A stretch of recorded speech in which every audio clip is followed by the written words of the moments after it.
La bracha de Agomel, que nous connaissons tous, souvent on entend des gens qui montent à la Torah qui font la bracha de Agomel. Surtout, en général, dans notre temps, c'est des gens qui ont fait un long voyage et ils ont besoin de faire la bracha de Agomel. Le Agomel se fait pour 4 raisons principales. Notre Gemara, elle ramène une marloquette, en fait, à propos du Korban Toda. Donc, pourquoi je parle de Agomel? Parce que les Mefarshim expliquent que la bracha d'Agomel, elle a été instaurée à la place du Korban Toda. Aujourd'hui, on n'a plus la possibilité de d'approcher un Korban Toda lorsqu'on a besoin de le faire. Donc, à la place de ce Korban, les Chachamim ont instauré la bracha de Agomel. De manière générale, toutes les brachot ont été instaurées par les Anshe Knesset Gdola. Sûrement que cette bracha d'Agomel aussi a été instaurée par eux. C'est quelque chose à vérifier. Mais de manière générale, toutes les brachot, la Amida, la Tfila, ça a été instauré par eux. Donc apparemment, déjà du temps du deuxième Beth Amikdash, cette bracha existait. Et quand même, il y avait aussi le Korban, mais en tout cas, cette bracha, elle est parallèle au Korban. Le Korban, on l'approche pour 4 raisons principales qu'on va voir tout de suite. Et le Agomel, aussi, la bracha de Agomel se fait lorsque il se passe avec la personne un S d'une de ces 4 sortes. Et donc, en fait, la Gemara, elle ramène le marloquette sur un Korban Toda, 2 personnes qui ont approché un Korban Toda. Le Kohen s'est trompé et il a pensé sur un Korban Toda, le Korban Toda de Reuven, il a pensé que ce Korban sera pour Shimon et il a inversé au fait les 2 Korbanot. Et là-dessus, il y a une marloquette. On va essayer de comprendre quel est le fond de cette marloquette. On va voir est-ce que chaque sorte de Korban Toda, est-ce que c'est tout ça, ça rentre dans une seule catégorie de Korban Toda, ou bien chaque Nes, il est à part. Et en fait, il y a 4 sortes de Korban Toda qu'on n'a pas de possibilité de les mélanger. Un petit peu comme on a vu hier, on s'est posé la question, est-ce que le propriétaire du Korban, le nom du Korban, la définition du Korban, euh, porte aussi sur son nom le nom du propriétaire du Korban. On a essayé de se poser la question, est-ce qu'un Korban Ola de Réhouven, quand on dit le Korban Ola de Réhouven, est-ce que le fait que ce Korban appartient à Réhouven et pas à Shimon, ça fait partie du nom du Korban ou pas? Et en fonction de ça, on a essayé de savoir si le Korban, il a eu l'intention d'approcher un Korban Ola, mais pas de Réhouven, mais de Shimon. Ici, un petit peu une question qui ressemble. Il a eu l'intention, le Kohen, d'approcher un Korban Toda de Réhouven et pas de Shimon. Et Réhouven, en fait, il a eu un autre nes que Shimon il a eu, et peut-être que c'est considéré comme un autre Korban Toda. Cette halakha nous concerne, elle est urgente pour nous à connaître, parce que on devrait se poser la question, est-ce que 2 personnes, est-ce qu'en fait, on a la possibilité de faire la bracha d'Agomel pour quelqu'un d'autre, de le rendre quitte de cette bracha, comme on a l'habitude de faire avec toutes les brachot, ou bien non, peut-être qu'Agomel, c'est une bracha qui est spéciale, et dans cette bracha, on n'a pas de possibilité de faire Shomé Akeone. Ça, au fait, à mon avis, on n'aura pas le temps de le voir aujourd'hui, on va le voir dans le prochain shiur.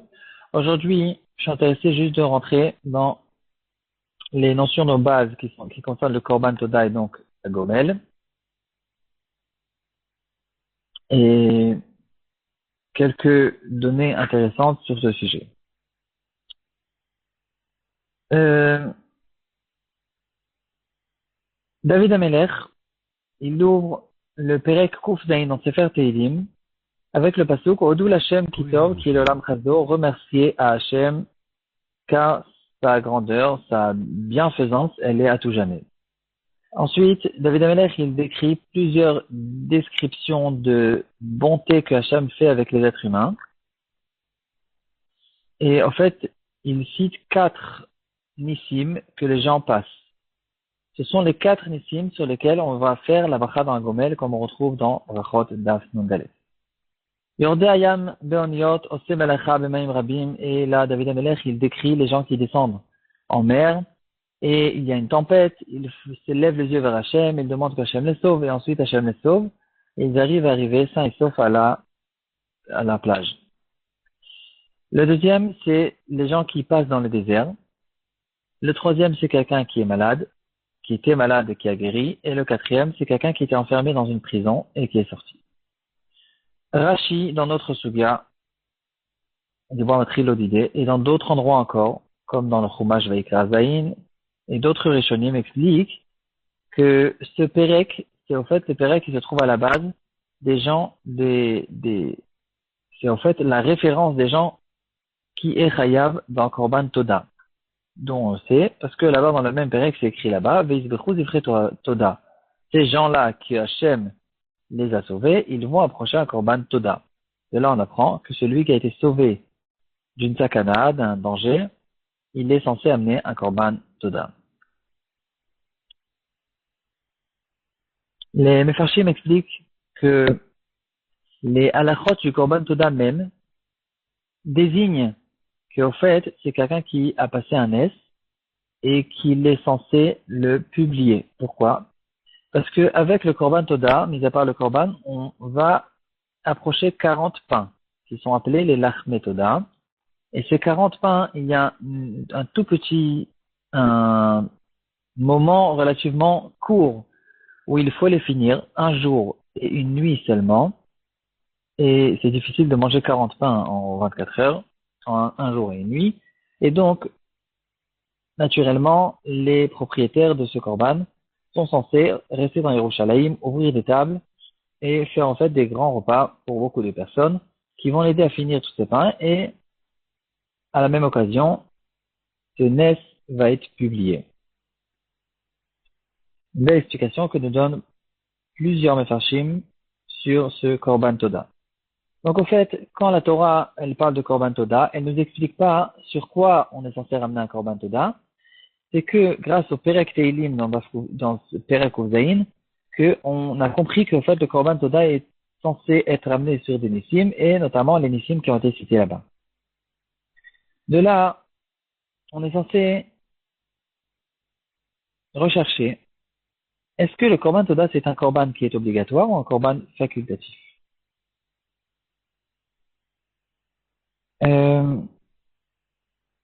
Beaucoup de Rishonim, et c'est un grand chidouche à mes yeux, pensent que le Korban Toda, c'est pas du tout un Korban obligatoire, c'est un Korban facultatif.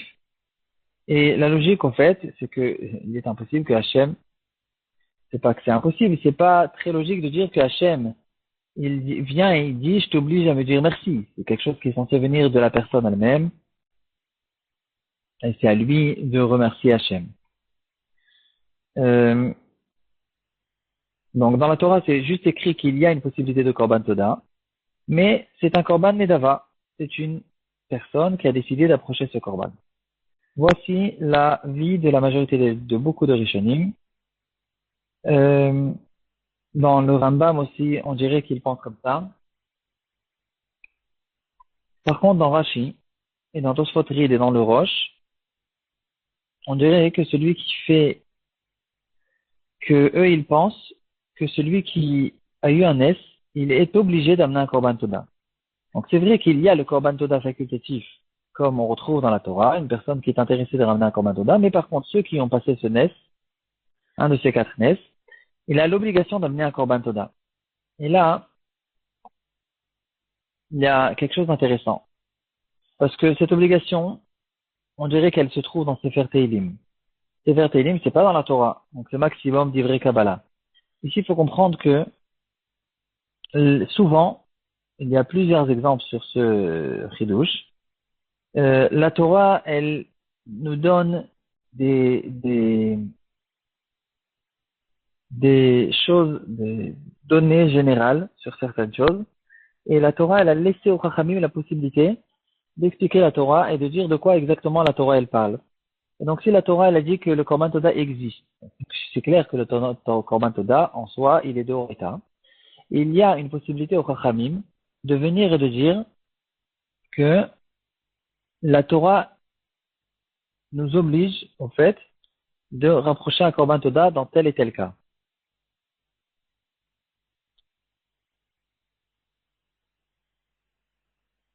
Le Pri Megadim n'est pas très d'accord avec ça. Il dit que le Korban Toda